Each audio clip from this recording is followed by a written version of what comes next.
excited about reading this story, and I've got to find it on my iPad. Dun dun dun dun dun dun dun dun dun dun dun dun dun dun dun dun dun. Okay, ladies and gentlemen, it's going to be coming up here, right here. Okay. I wrote this standing up, talking to a guy. This guy he didn't know I was writing this story while he was talking to me. I wasn't even listening to a word he said. The only thing I remember him saying was he was a businessman from Abu Dhabi. That was it. I had no clue what else he said.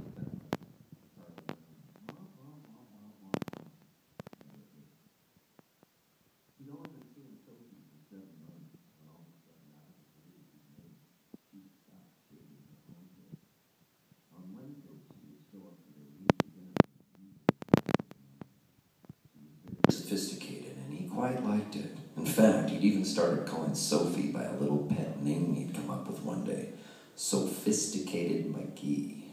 But now this whole new not shaving the pits thing had thrown a wrench in his regimented little world. He liked things neat and tidy. His close friends jokingly called him Felix, and secretly he hated it. He had an inner Oscar inside a speck-free heart that he wanted to unleash into the world. Sophie usually just called him by his given name, Glenn, unless she was mad at him. Then it was either asshole or Felix.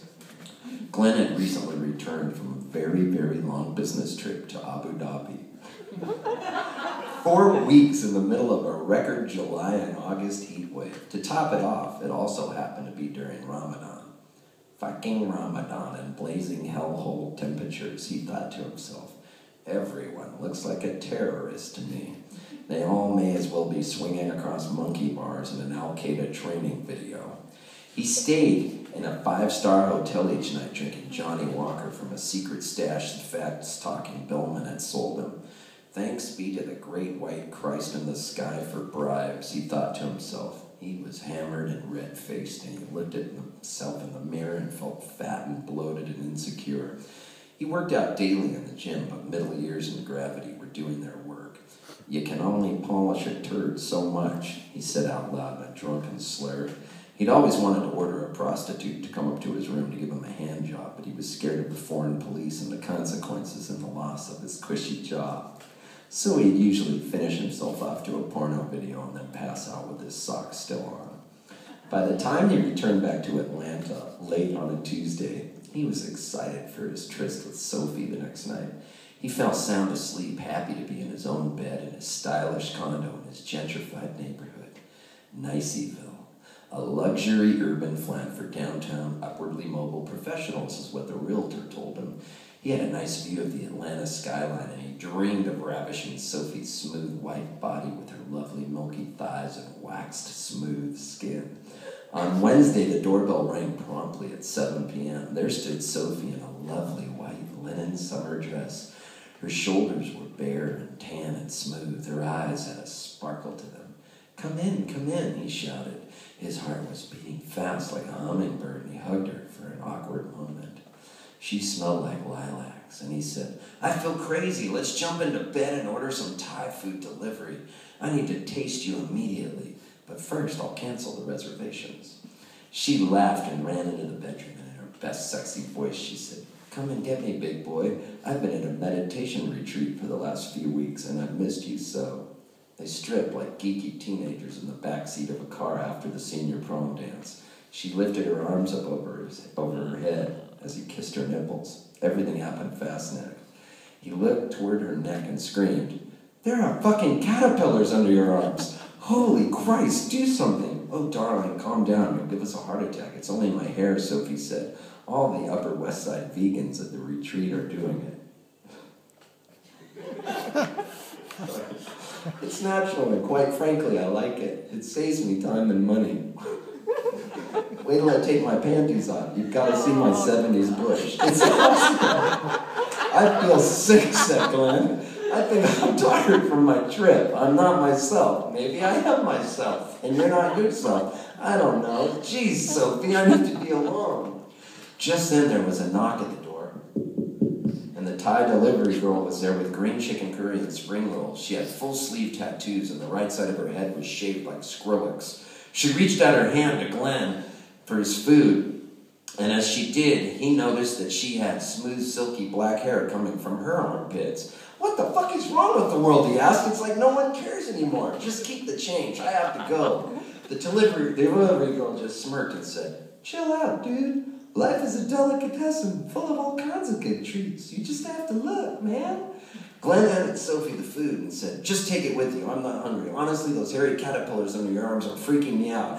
I come from a family values conservative Midwestern town, and frankly, my parents would not approve of this, and either do I," he said in his best persnickety tone. Sophie dressed quickly and said, "When you're ready for a big boy relationship, give me a call. Felix, Felix, Felix. You disappoint me so. You're rigid and in all the wrong places." After the door shut, Glenn sat all alone in Niceyville and started to drink Black Label like it was going out of style. This guy, he got drunker than even normal. He bashed his shin into the coffee table and cursed out loud. He stripped off his clothes and phoned an Atlanta escort service. "Send me a blonde angel," he stammered. "Make sure she has freshly shaved armpits and a smooth beaver," he yelled. "I'll pay double. Just do what I say." As he was screaming drunkenly into the receiver, he grabbed a razor from his shaving kit and started furiously shaving his own armpits. He'd never done this before, and it kind of hurt. He had scratches and there were armpit hairs everywhere. He was disgusted, and the lights were so bright, reflecting onto the mirror. He looked fatter than normal, and he was wearing only his socks. He wanted to vomit at the horrible sight of himself. The voice at the other end of the receiver sounded so familiar. "Calm down, son. What are you talking about? Smooth beavers and freshly shaved armpits. Are you seeing prostitutes? Oh, God, where did we go wrong? I need to get your father," she said. Glenn's heart was now racing with adrenaline. "Mom," he whimpered, "is that you?" "Yes." Click.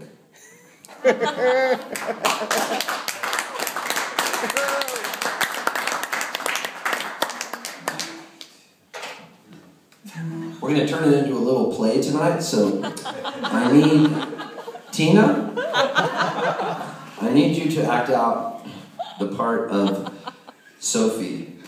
And Jill, I need you to put on a dark wig and act out the part of the Thai delivery girl. Okay?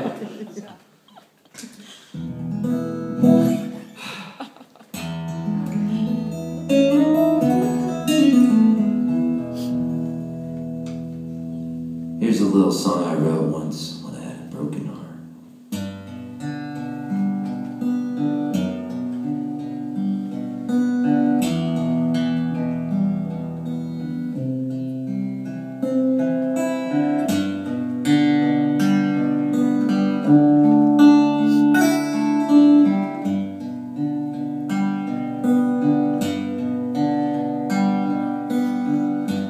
Broken hearts are not so bad. Look at me, hey, I've been had. A broken heart is what I had tonight.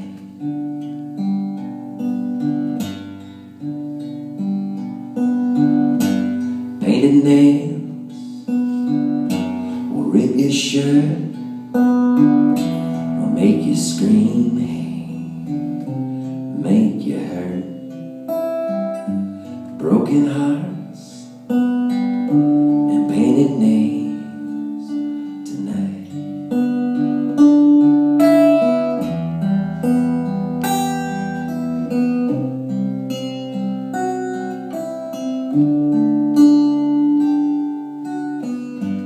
Rusty keys and old motels, nothing new, hey, no thrills. Rusty keys and old motels tonight.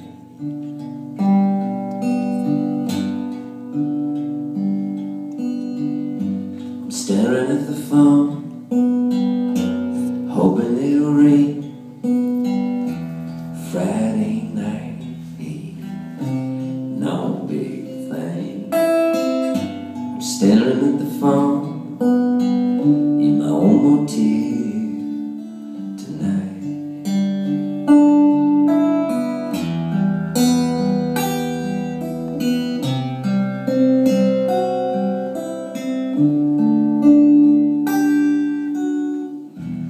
I could just watch you seriously, like a science project, curiously. All alone I am the walking dead. Or would you soothe my aching head? Come on, soothe my aching head.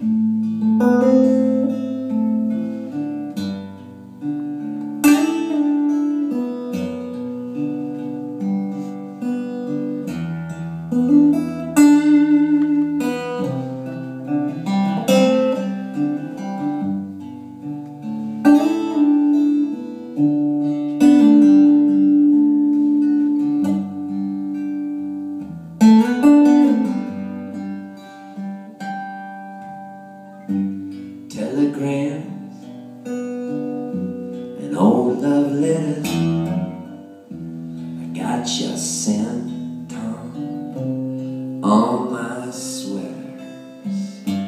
Telegrams and clothes that smell like you tonight.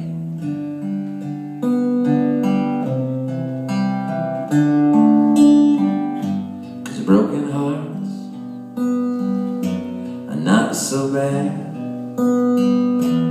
Look at me, hey, I've been had. A broken heart is what I